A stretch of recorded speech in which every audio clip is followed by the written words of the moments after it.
Yo, this your boy Gilligan, and this is Common Convo. Let's talk about sex. This is an engaging series about sex, healthiness. I can't get it out my mouth. I think I've been doing this over 2 months. We're gonna figure it out, right? You talking about the word healthiness? Maybe you couldn't get it out because it wasn't a real word. I was like, we gonna talk about Healthiness. Because I'm surrounded by all this gloss and glitter and beautiness, right? There's so many people around me that's so kissable. Don't let him fool you. He was in the makeup chair also. What kind of, what's your shade? Oh, I got a stripper name now. Yeah, you do. Oh, you What do? was it? Nude? In the nude. Yeah, so it's Gelly in the nude. Gelly Welcome Gelly in to the Combo nude. Combo. Combo. Let's talk about look, sex. he's flustered. I'm Y'all just ain't got him Rosie, flustered. right? So if you tuned in before, if you're on YouTube for the first time or you listen to us where you hear a podcast, know that this particular series is truly about talking about sex. All the things that we don't talk about, all the things that we should talk about, and exploring how we can do what? Be more intimate, be more vulnerable, but safe. And safe. Yes, safe is a beautiful thing. And this series, right, this is our third episode, and we're going to be talking about consent today, but specifically to women, right, for women. So I'm excited about exploring this conversation because I'm just curious about what men don't know, and we should.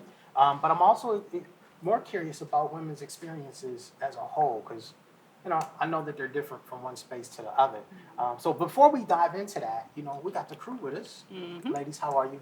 Good. We're good. We're good. Good. So are we doing soft introductions, hard introductions? What are we doing? I think soft, because we have an expert here. Softcore or hardcore? You Really pick. let the people know who she is. All right, so soft introductions. Who you're starting. You're supposed to start. I didn't know that was concrete. Soft introduction. So, hi, my name is Amira. I love cats, the color purple, and I love sex. Was that soft enough? That's soft enough. Okay. Now we're getting harder. Not without consent. My name is Riece, and I like cats and dogs, and the color coral. Coral is a sexy color. I would not have thought of that. What is coral? What is that? It's a not mix salmon. of pink and orange. Okay, let's get it. Yeah. Dot. I'm Dr. Ashley Anderson. Red is my power color. I'm not wearing it today. Power. On your lips, sort of. You are red in the lip. Reddish. Yeah. Yeah. I like it. Red energy. I like all animals, but I have none because I have 2 small children that are 4 That's and 5, enough. and that is enough. They're animals. 4 and 5? Yeah. That gotta be fun. Well, my favorite color is purple and orange. I like that coral. I might have to borrow that. Absolutely. 10%. You said 10%? 10%. You're always. You're gonna be my manager. Trying to get people paid. Yeah, you are. You're always looking out for my well-being financially. And today we have Donisha Moore with us, who is a licensed counselor and certified sex therapist. I get to sit next to a sex therapist. That means I have to be on the utmost behavior. If I ask you Maybe anything 40+. inappropriate, But do you? you get permission to slap me. I will let you know. All right, done. Yes. Glad to have She's you going to here. fit right in here. Will you tell the audience that doesn't exist here, but that's listening or watching who you are, what you do, what populations do? What does a sex therapist actually do? Oof, okay, that was like 12 questions, so let me try to, Break it condense down. it. Your time. Take Let me your try time. to condense it. First of all, a sex therapist is a psychotherapist, right? So a talk therapist first. So a lot of times when people hear sex therapy, they get really curious about like, wait, what are you touching? Are you giving? Like, what's happening in the room in sex therapy? And the answer is that no touching ever happens. But we dive into all things sex, sexuality, sexual wellness, pleasure, like all these beautiful, wonderful things.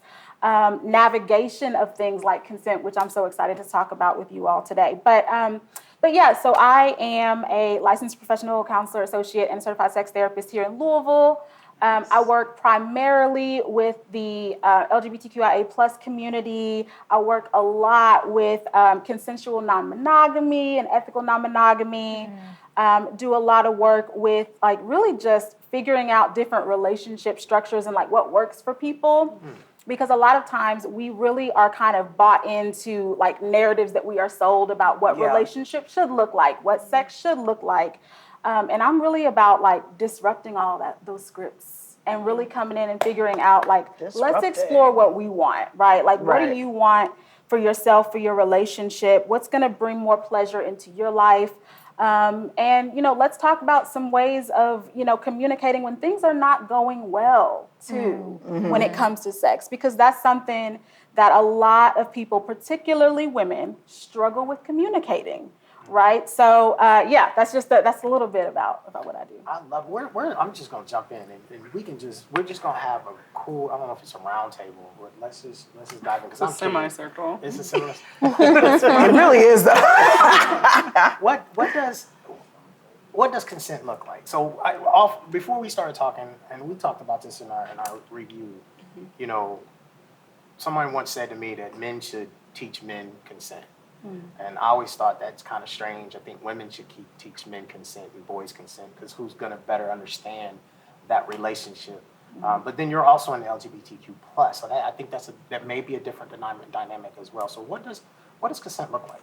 Yeah, that's a really great question, and one that is, it's very involved, so I'm going to try to keep it nice and succinct. But consent starts with just an exchange of permission giving and receiving, right? And the thing about it is that consent is a part of our everyday life in and outside of the bedroom. Agreed. Yeah. And one of the things that comes up a lot for me in our work is that kids, when they're really little, kids are actually good at consent, about communicating. Hell yeah. You know what I'm saying? Them motherfuckers are so honest, and I appreciate them for that. They are. So when something feels good, they will let us know. When something does not feel good, they will let us know until they learn not to. And, the way that kids learn not to communicate looks a lot like the kind of comments that they get when they share their experiences, or when they make a request to, like, hey, don't touch me. And somebody says, hey, that's grandma. Don't talk to her like that. That's rude. Go give her that hug. Go give her that kiss. Yes, Yeah. we just touched on that actually in the prior episode. So So that breakdown for kids it really comes from adults, Yeah. right? So we lead them, and then all of a sudden it's like boom, it begins to die down. the socialization process begins. Yeah. Exactly. Okay, How do we honey, correct time to tell you about social contracts and normalization and, where to go from here. Yes, hug grandma when she wants a hug. Yeah. So how do we begin to correct that relationship? Because consent, as we're talking about sex, ultimately comes into sexual assault, right? Or it could lead to that.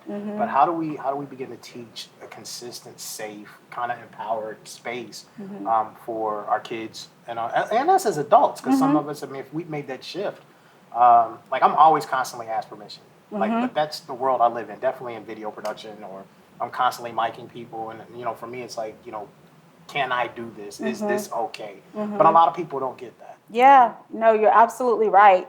I think it starts by really teaching that, first of all, our bodies and our space, right? So from very young ages, right, really giving kids the permission to not do things with their bodies that they don't feel good to them, and not allow other people to impede into their personal space and accept that as just okay, which happens a lot of times because of things like, this is a bigger person. This is a grown-up, right? This is a person who has power. Authority. Power and authority, exactly. So starting from, I have 3 kids myself.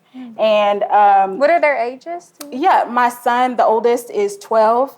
And then I have an almost 10-year-old daughter and an almost 7-year-old daughter. Oh, wow. Okay. So yeah, this is something that even before I came into the sex therapy space, I've always been so conscious about what am I teaching and what are they learning, even just from watching me, right?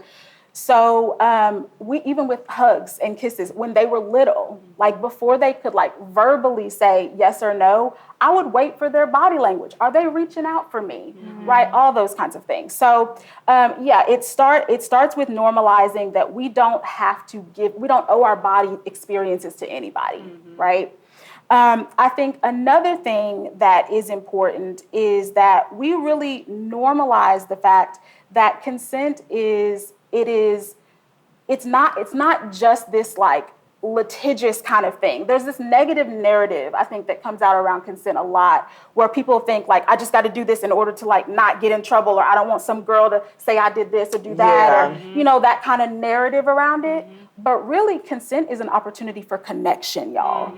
Like, consent is an opportunity for us to participate in this getting to know each other process, for us to be able to build trust with each other, right? Like, can this person respect when I, like, don't want to go to that pizza place? Like, you know what I'm saying? Like, little things like that that start to let us know, is this a person who is going to be safe for me in any context, but especially in the bedroom? So interesting how, like, because, you know, our previous episode, we talked a lot about safety, we talked about intimacy, and I feel like that's really what you're describing there, is creating a space where people feel free and comfortable being themselves, asking for what they want, and, you know, being able to receive that. So that's really beautiful.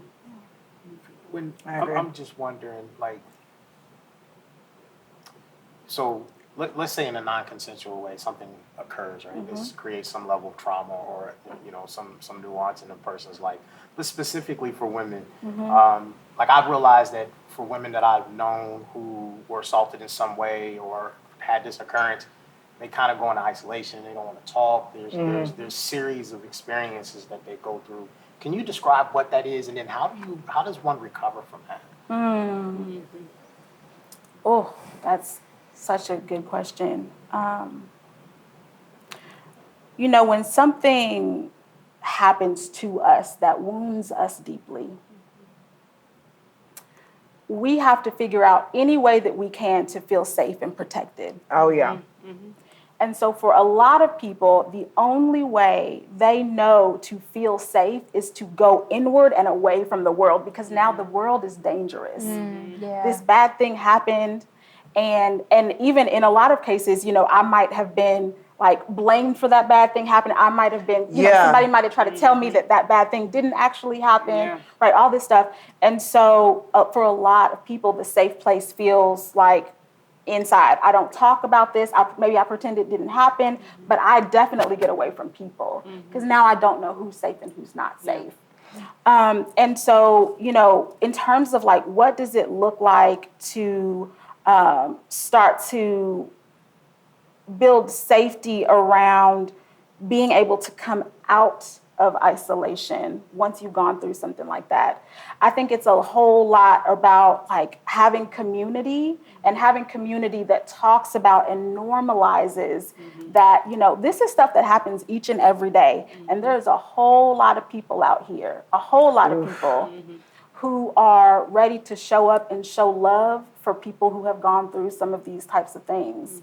And so, you know, I think that's a really big part of it. You know, I'm a therapist, I sit in an office one-on-one, but I spend maybe 1 hour a week with a person. And there's the rest of the entire time where they might feel alone. They might feel scared. They might not know what it looks like to feel safe in their body again. And just being able to connect with other people who are not saying like, you know, just demand it, like come in with all the questions, right? Well, are you sure? Like, what about this? What about that? Because that's not helpful, right? Not at all. But having people come in with love and support and like, sis, I'm here. We can talk if you want to talk or not talk, but you're not alone. That is so important. You mentioned community, and a lot of survivors I've found working in assault services or sexual assault advocacy find community in the BDSM community, which a lot of people would think, would that not be more traumatizing if you've gone through this traumatic experience? However, they talk about this idea of if you're involved in the BDSM community or if you know anything about the BDSM community, they are really, really big on consent. Yes. Like consent is always at the forefront of everything that they do. And so what the survivor finds safe about that community is that is the forefront. I went from a sexual situation where I had no power to a sexual situation where I have all the power. And that's whether they're in the community as a submissive or in the community as a dominatrix or the dominant like kind of force in the relationship. It's just that they have that agency. Absolutely. It's not that I don't like being submissive or like the part of that experience was that I was submissive or I was being dominated, but it's that I find safety in that choosing to be submissive, or I find safety in the choice to have somebody dominate me. Do you find that as well in the community? Absolutely. I mean, and the thing is that Nice. it's such a good point.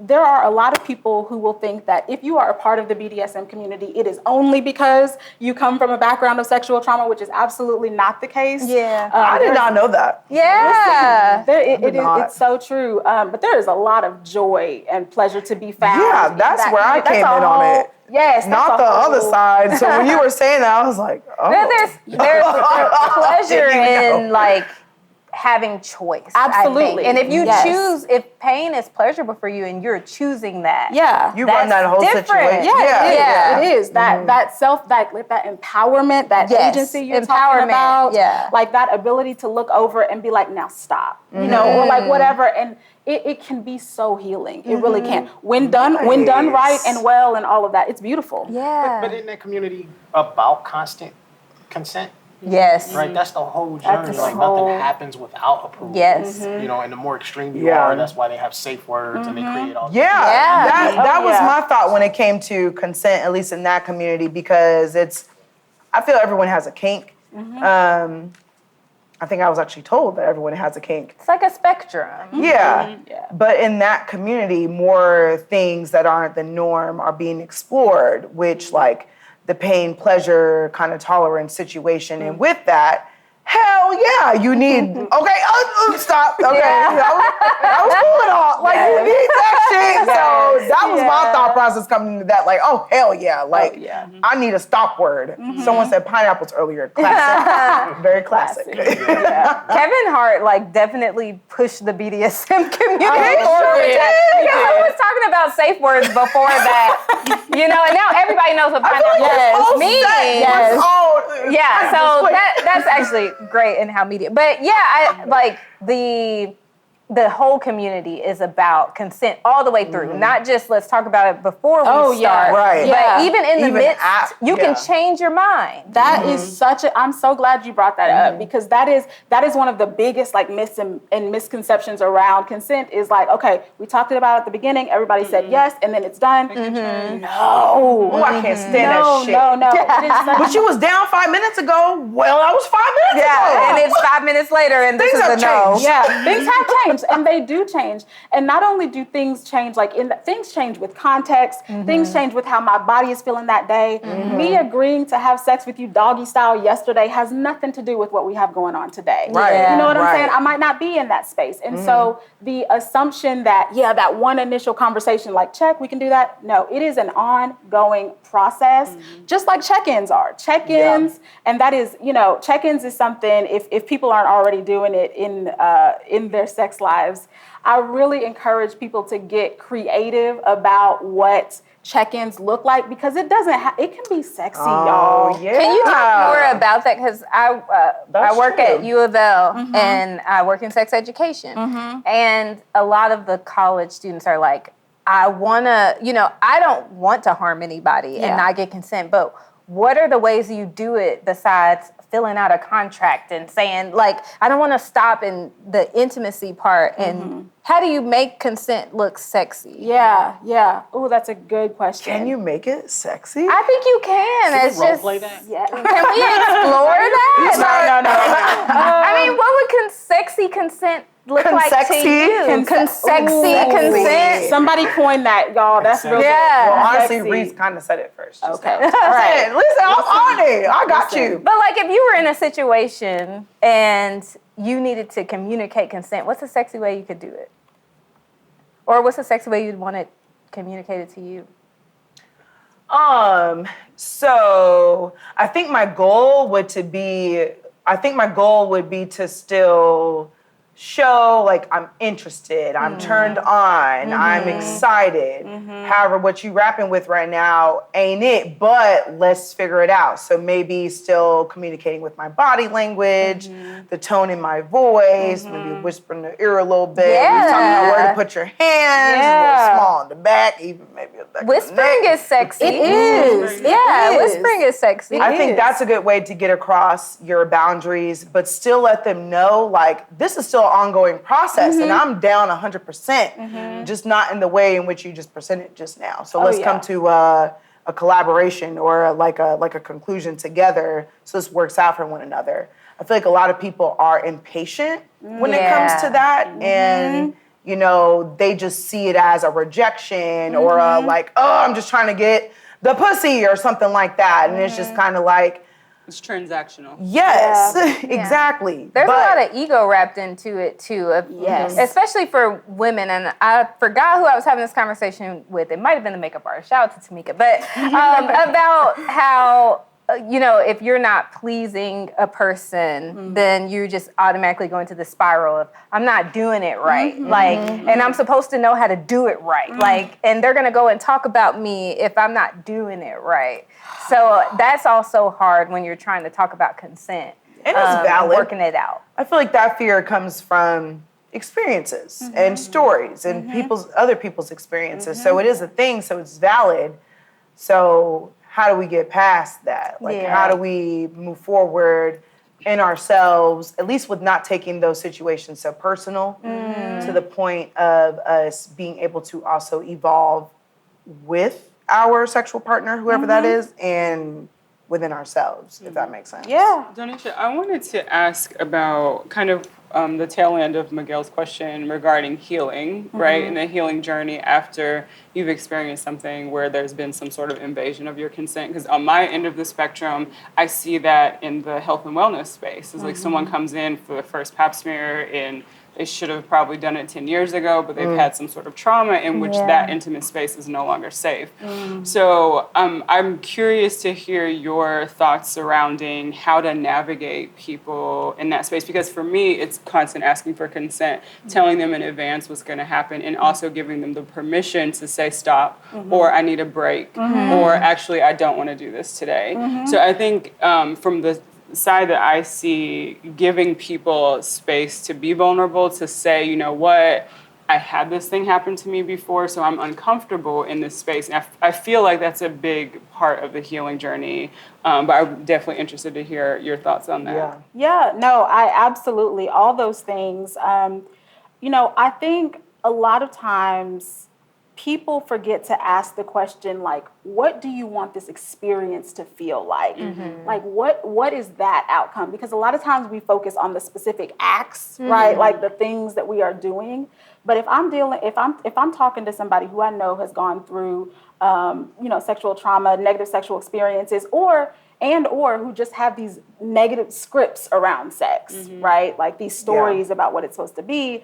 One of the first things I'm going to want to invite them to share with me is like, tell me how you want to feel during this, right? Do you want to feel treasure? Is it about gentleness for you? Do you want to feel like, tell me about like what experience you're wanting to take away from the process of sex, and inviting that and you sharing back the same, to just kind of get a more granular picture about, you know, outside of the specific moves that we're doing, how can we check in on making sure that we are following, like we're reaching the goals that we want in terms of that. And it's really, really important. And, you know, I think that being able to honor somebody's like sense of hesitation and nervousness after trauma is so important, and honoring it with grace is so important, which I know can be hard because, to your point, people lose patience. People start to feel personally attacked. What do you mean you don't want this? That means you don't want me. Right? Like all those kinds of things.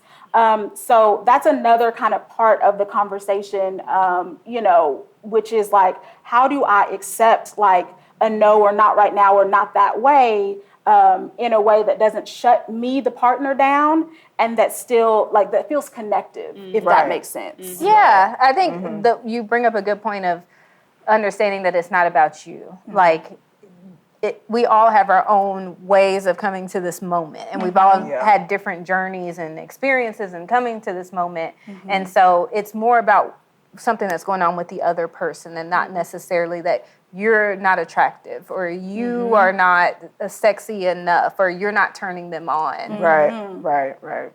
So I'm curious, how would women, and this is for everybody, I guess, want men to explore this type of conversation, right? So if it's not happening, whether it's in the relationship or it's a new relationship, wherever that level is, what do you want from men to know? What do you want them to do to begin to engage like this?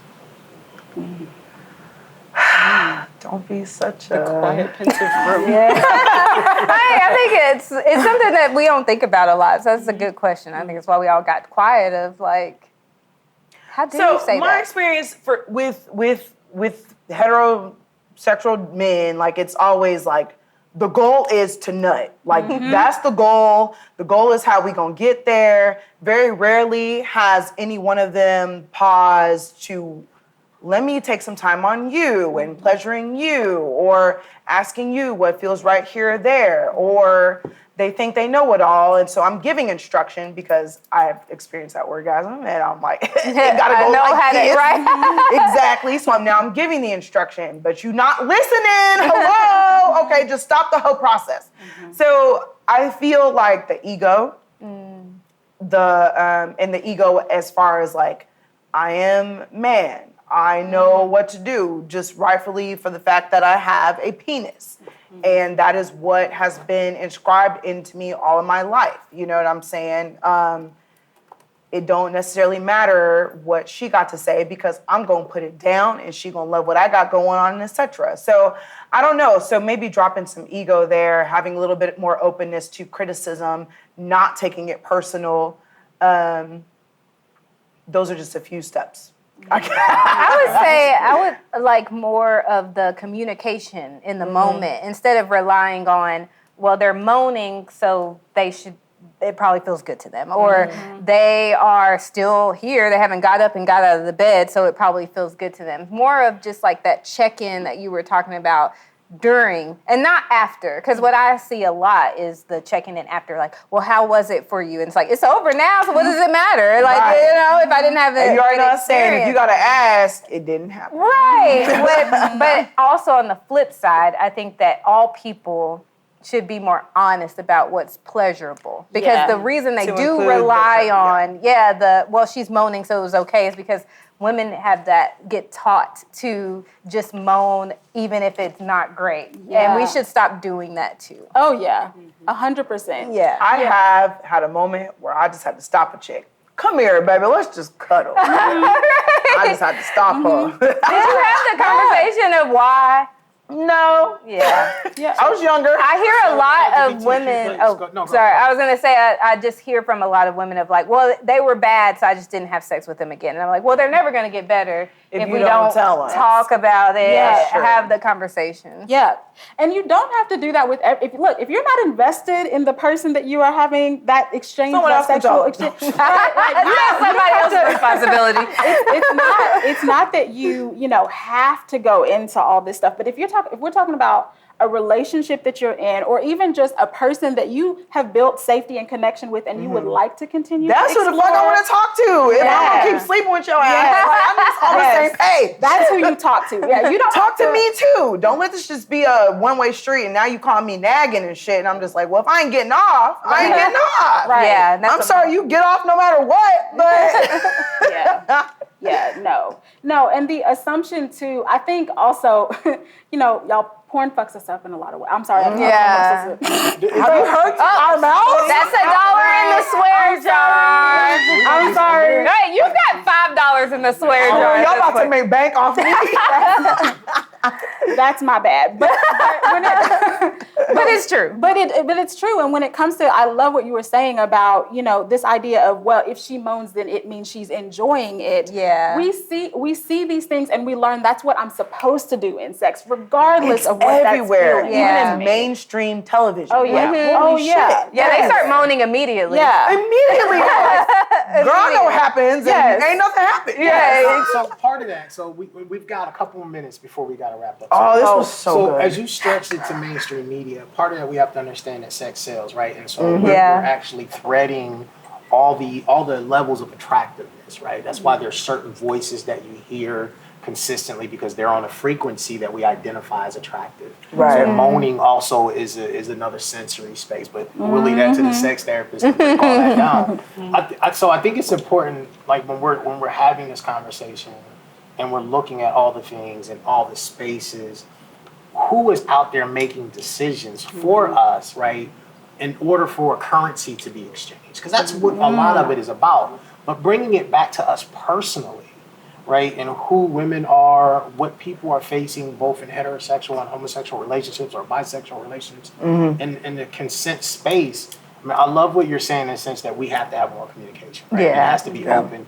You know, women have to be honest about where they are in the space, or spouses, period, because men lie too, right? You know, men face a thing, but mostly what we want to do is be in a space where we are not doing harm to our mates, right? But we also want to teach our children at a level where they're not doing the same thing, right? We're not perpetuating the pain and trauma that we've gone through, right? So as we get ready to wrap up, like I love this. I think we could be here for about 3 or 4 more hours. Easily. Maybe we do this a little bit again. I want to hear Part 2. How we create safe spaces, right? How do we create safe spaces? How do women, right, articulate that? Because, you know, and you guys got silent when I said, how do you teach a man? And I think men need to learn it. And men I finally can't have teach an men. answer for you. Yes. Let's go, doctor. We was really just waiting on you. Answer for all of us. I'm like listening, trying to put it together. But I would say if there were something that I'd want men to know in terms of navigating this space, it would be to come with a posture of service. Because if you are coming into the sexual space and intimacy space seeking to serve your partner, it's always going to work out wonderfully. But if you're coming seeking solely your own pleasure, then it's not going to be a pleasurable experience for one party, maybe not both. So you're basically asking them to come into the experience like a woman comes into the experience. Because we do come in Match with my that. energy, please. Yeah. So if you want to know how to do that, go ask a woman. Get a sex therapist. Right? Oh, hi, Donisha. Hello. What's your number, girl? Right. You can put her little information on the banner. I mean, it's not just about being a better lover. It's really about being a better person. Yeah. Say that Good again. people. It's not. I don't. Repeat just. Yeah, right. It's Run not it about back being a on the better lover. It's about being a better person. So many T-shirts. We You come know, up with so I many think about T-shirts. my daughter all the time, and you know, as she's growing and what her relationships will be, and that's my biggest concern is that she's going to meet some idiot who's going to try to dominate her, or she's going to fall head over heels for some fool and give her power away, right? And you know, some people might be mad that I say that because I believe a lot of times when people are trying to take your power, we release it, and if we take the time to hold it back and fight for what is ours, you know what I mean? Now, don't get me wrong, But we're strong. They scheme and connive for it. Yeah, they do. All That's people how I do. feel. But you know, so getting it to a place where we're healing, and we can get in safe spaces. We can build intimacy with each other. What are 3 things as we wrap up that folks can do, women can do, whether it's teaching other women, teaching themselves, and definitely teaching their mates. I'm always gonna lead multifaceted questions. I know. Loaded ass questions. As we the wrap whole up, episode. give us a dissertation about that. This is your. Do you practice. want that from us? Yeah, you start. Maybe start with them. So all right, yeah, let's do. I'm done for today. Like, I literally did. So It took me 30 this whole time. seconds, Send your 30 invoice. seconds, and then you wrap and then we close. Is that a win? Of ways to make it safe. To make it safe, more intimate, and that things that women can teach women and ultimately teach men.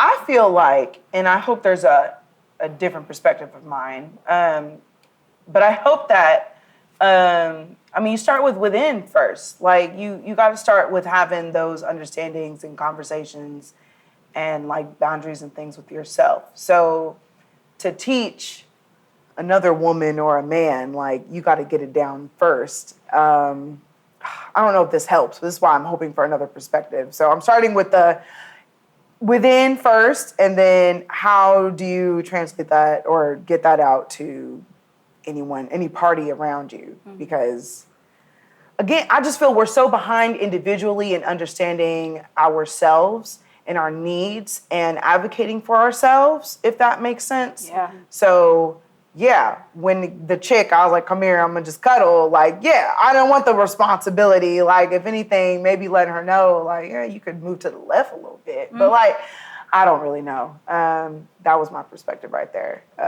Showing up in the best way, prepared on your own first, I guess. I don't know if that makes sense. That works. That works. I would say start with trying to be honest about at least one thing every day. Oh, that's And if you That's can good. do that and then build upon that, and that's in all areas of your life, not just being honest about one thing in the bedroom every day, but try to be honest completely about one thing every day and build upon that. And eventually you'll be honest about hopefully 95% of the Yeah. time. And that includes when you're being intimate. That's good. Action goals. I like that shit. Yes, that is so good. I love both of those things, and I think, you know, I want to feed a little bit off of something that you said, and then actually both of y'all, and that is like the process, the importance of getting to know ourselves, our limits, our boundaries,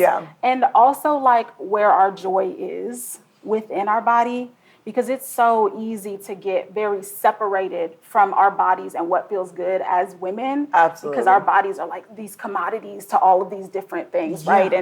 And we're seen so often as like objects of all these things, right? Oh, Desire, right? Like we're supposed to. So I think giving ourselves permission to get curious and explore ourselves, I think is a huge part of it. Yeah. I think also like getting comfortable with discomfort. Yes. Yeah. Because how else do you grow? That is it. Like we want so badly for things to be like, I just want to be able to talk about this and like not feel comfortable or not worry about the awkwardness or not, you know, all of these things. And like the reality is that it is uncomfortable sometimes, especially in the beginning as we are trying to build muscles around this, around talking about it, around gracefully accepting a no without thinking that that's a whole attack on my character, right? Yeah. That part is really, really important. Some distress tolerance, right? Like I can tolerate this. And you don't have to be perfect And you at don't, it. And you that don't. might feel uncomfortable. Even Absolutely. the fumbling around. Absolutely. But that falls in sex is uncomfortable It sometimes is. than the fumbling around. Yes, So, and yeah. it's messy. And sometimes we do mess up and we do have to go back and be like, you know what? I recognize that moment was not good for you. Yeah. And like, let's Yeah. talk that through, right? Yes, Like acknowledgement. That is so important. I mean, there's a lot, but those are, I think We're some gonna of need a those part things. two. We're going to need a part 2. Part 2 of this. Yeah, yes. Yeah. Denisha, how do we find you? So I'm not a huge social media girly. I'm trying to get myself together on that. Don't worry about it. She needs a But TikTok. I do. Will y'all help me? Oh, you need a sex talk. You need a sex talk. Okay, I condone that. But other than yes. that, you don't need a damn TikTok. I'm not really into that. But you can find me online. My website is www.moorecenteredconnections, MOORE, centeredconnections.com. And you can find out information about me, my services.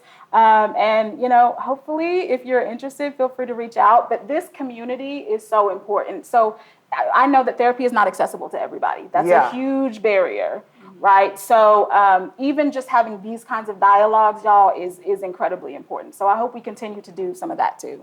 Oh, yeah, you're get ready for Our part 2. sponsors say that we are going to continue to do that.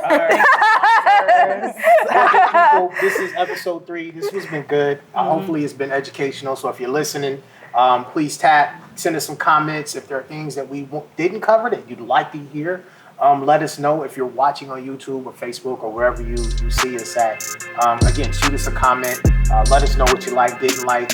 And like, subscribe, ring a bell, do all those fun things.